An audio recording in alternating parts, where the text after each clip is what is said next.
अस्सलाम वालेकुम students, welcome back to my YouTube channel. जैसे कि आपको पता है कि लास्ट टाइम हमने पढ़ा था कंसंट्रेशन ऑफ सॉल्यूशन और साथ में एग्जांपल सॉल्व की थी। आज इसी तरह हमने एग्जांपल सॉल्व करनी है कंसंट्रेशन ऑफ सॉल्यूशन की। एज़ यू नो कि हमारे पास ये जो चैप्टर है इसमें न्यूमेरिकल क्वेश्चंस भी एक्सरसाइज में मेंशन है। अगर आप ये जो एग्जांपल्स हैं इनको अच्छे से अंडरस्टैंड करेंगे तो आपके लिए जो न्यूमेरिकल क्वेश्चंस हैं, न्यूमेरिकल प्रॉब्लम्स हैं, सॉल्व करना बहुत आसान हो जाएगा। सो फर्स्ट हमारे पास जो इस टॉपिक की एग्जांपल आती है उसे डील करते हैं। एग्जांपल नंबर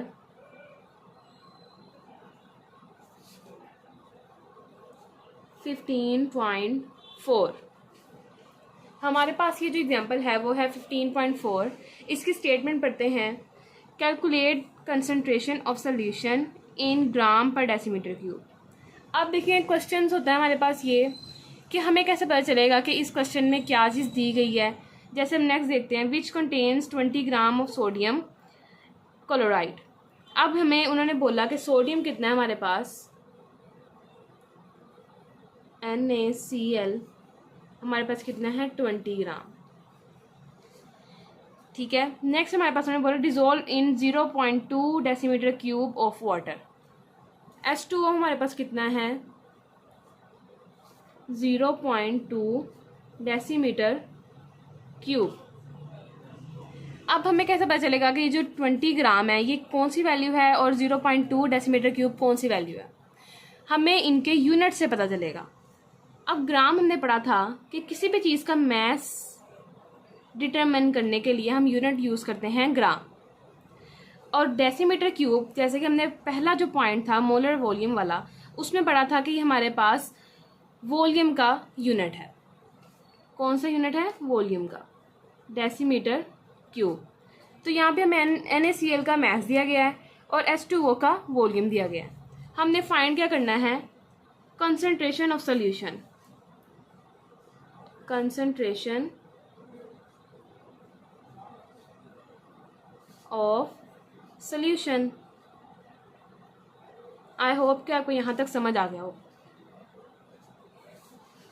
सो स्टूडेंट्स, अब देखें हमारे पास बुक में ये आपका फॉर्मूला मेंशन है। जैसे कि हमने पहला फॉर्मूला पढ़ा था वॉल्यूम फाइंड करने का, नंबर ऑफ मोल्स फाइंड करने का, वो था volume of gas at RTP over molar volume. इस तरह ही हमारे पास कंसंट्रेशन का फॉर्मूला है। कंसंट्रेशन का फॉर्मूला में उन्होंने क्या मेंशन किया हुआ है? Concentration of solution is equal to हमारे पास mass of solute in gram. And second है हमारे पास, नीचे आ जाता है volume of solution in decimetre cube. Understand? हमारे पास कंसंट्रेशन ऑफ सॉल्यूशन का फॉर्मूला है मैस और solute over volume of solution. नीचे अब हम इसको सॉल्व करते हैं, हमारे पास दोनों चीज़ें मेंशन है। हमने जस्ट कंसंट्रेशन निकालनी है। मैस हमारे पास कितना दिया गया है 20 gram and volume of water is 0.2 decimetre cube. अब हम इसको जब सॉल्व करेंगे तो हमारे पास आंसर आएगा 100 ग्राम पर डेसीमीटर क्यूब। आप देखिए कंसंट्रेशन का उन्होंने फॉर्मूला पहले से मेंशन किया हुआ है। अगर मेंशन ना भी होता तो आप लोगों को पता होना चाहिए कि हम जब कंसंट्रेशन लेते हैं तो उसके दो फॉर्मूला हमने पढ़े थे। मैस ओवर वॉल्यूम में आता है हमारे पास ग्राम पर डेसीमीटर क्यूब, और अगर हम मोलर कंसंट्रेशन लें तो उसमें आता है मोल पर डेसीमीटर क्यूब। अंडरस्टैंड? जब मोलर में लेंगे तो उसमें नंबर ऑफ मोल्स यूज़ करेंगे ग्राम की जगह, और वो भी सिंपल ऐसे ही होगा। नेक्स्ट हमारे पास जो एग्जांपल्स होंगी उनमें हम वही फार्मूला यूज़ करेंगे। नेक्स्ट हमारे पास है एग्जांपल नंबर 15.5। हम इसकी स्टेटमेंट पढ़ते हैं। लिखा हुआ है 500 centimetre cube of hydrochloric acid contains 1.8 gram of dissolved hydrogen chloride. Calculate the concentration of acid in gram per decimetre cube. So first हमारे पास उन्होंने क्या बोला है, हाइड्रोक्लोरिक एसिड कितना है हमारे पास 50 centimetre cube. HCl 50 centimetre cube. सबसे पहले तो हमें यही पता चल गया, यहाँ से स्टेटमेंट देखी कि यहाँ पे उन्होंने सेंटीमीटर क्यूब में वॉल्यूम दिया, हमें किस में चाहिए होता है, डेसीमीटर क्यूब में। फर्स्ट हमारा क्वेश्चन आंसर है कि हमने इसको डेसीमीटर क्यूब में चेंज करना है। नेक्स्ट उन्होंने बोला है contains 1.8 gram of dissolve hydrogen chloride. अब हमारे पास उनके पास हाइड्रोजन क्लोराइड कितना डिजोल्व है, 1.8 ग्राम।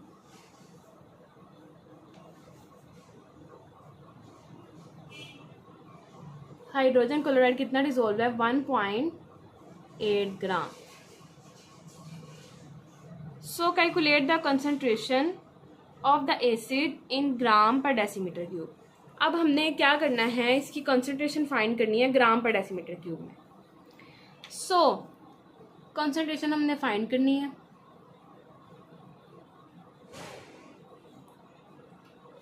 अब नेक्स्ट हमने क्या करना है, यहाँ पे सबसे पहला हमारा काम है वो होगा कि हमने HCl को सेंटीमीटर क्यूब से डेसीमीटर क्यूब में फाइंड करना है। अब जो 1 हमारे पास सेंटीमीटर क्यूब है वो इज इक्वल होता है 100 डेसीमीटर क्यूब। सो अब हम यहाँ पे डिवाइड करेंगे इसे 1000 से, यहाँ पे भी 1000 सॉरी 1000 से जब डिवाइड करेंगे तो हमारे पास जो आंसर आएगा वो आएगा डेसीमीटर क्यूब में, 0.5 डेसीमीटर क्यूब। अंडरस्टैंड।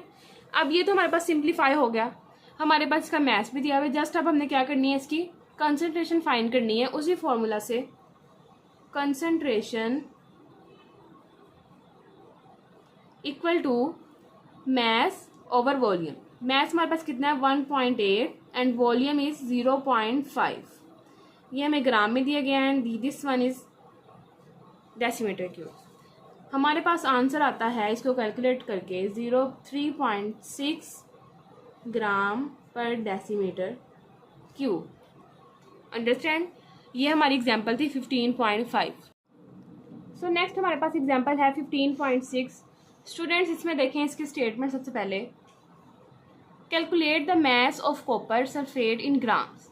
हमने कॉपर सल्फेट का जो मास लेना है वो किस में लेना है, ग्राम में फाइंड करना है।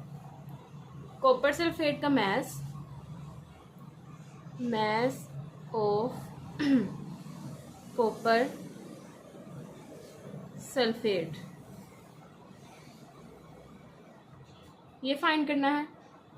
नेक्स्ट देखिए उन्होंने क्या लिखा है, dissolve in gram decimetre cube of the solution to get a solution with the concentration 15 gram per decimetre cube.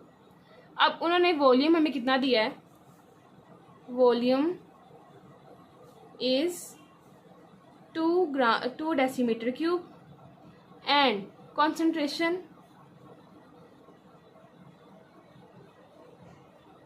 is 15 gram per decimetre cube. Understand. ये हमारे पास सारी स्टेटमेंट है। अब इसको सॉल्व करते हैं। हमारे पास फॉर्मूला क्या होता है, सिंपल ही हमने यहाँ पे फॉर्मूला पुट करना है, concentration is equal to mass of solute over volume. हमारे पास जो जो चीज़ें मेंशन है वो यहाँ पुट करेंगे। कंसंट्रेशन हमें कितनी दी गई है, 15। मास हमारे पास कितना है, unknown and volume is 2 decimetre cube. So 2 यहाँ पे हमारे पास डिवाइड हो रहा है, यहाँ जाके क्या हो जाएगा, multiply. 15 multiply by 2 is equal to mass, क्योंकि मास हमारे पास अननोन है। हमने 15 को मल्टीप्लाई किया 2 से तो हमारे पास आ गया 30।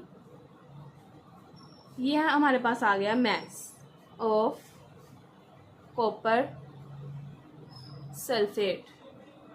अंडरस्टैंड।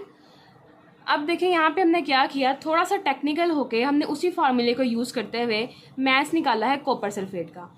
जस्ट हमने वही फार्मूला पुट किया, उसके अंदर जितनी वैल्यूज हमें गिवन थी हमने वो यहाँ पे पुट कर दी।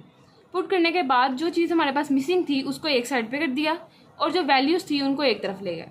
उनको जब सॉल्व किया तो सिंपली हमारे पास मैस आ गया कॉपर सल्फाइड का। आई होप सो स्टूडेंट्स कि आपको ये भी समझ आ गया होगा। अब हम चलते हैं नेक्स्ट एग्जाम्पल की तरफ।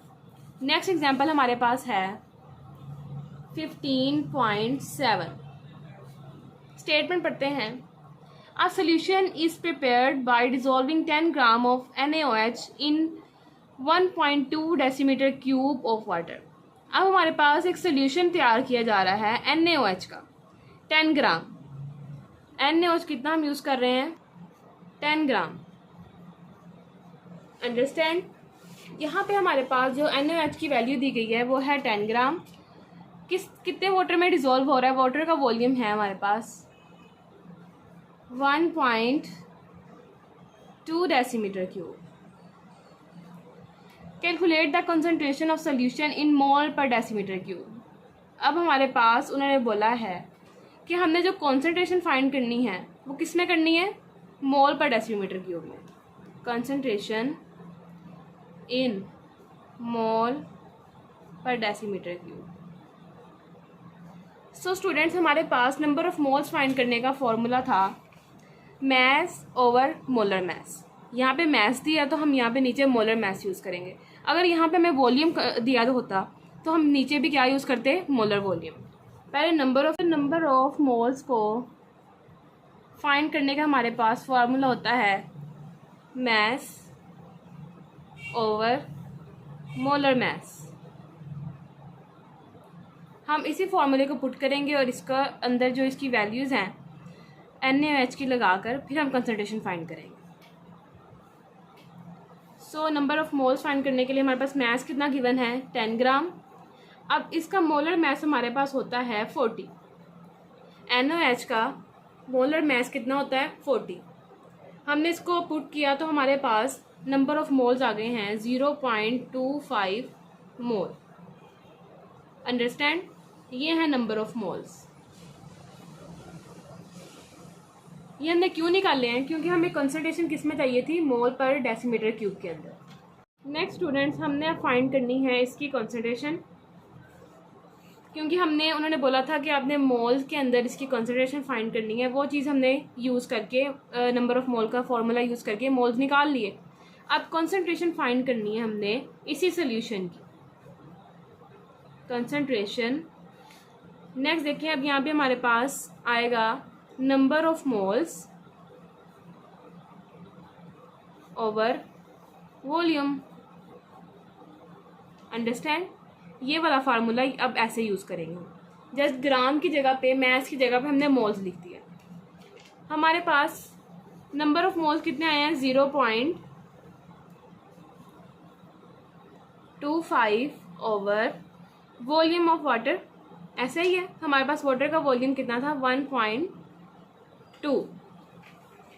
अब इसके बाद जब हम इसको सॉल्व करेंगे तो हमारे पास आंसर आएगा 0.27 मोल पर डेसीमीटर क्यूब।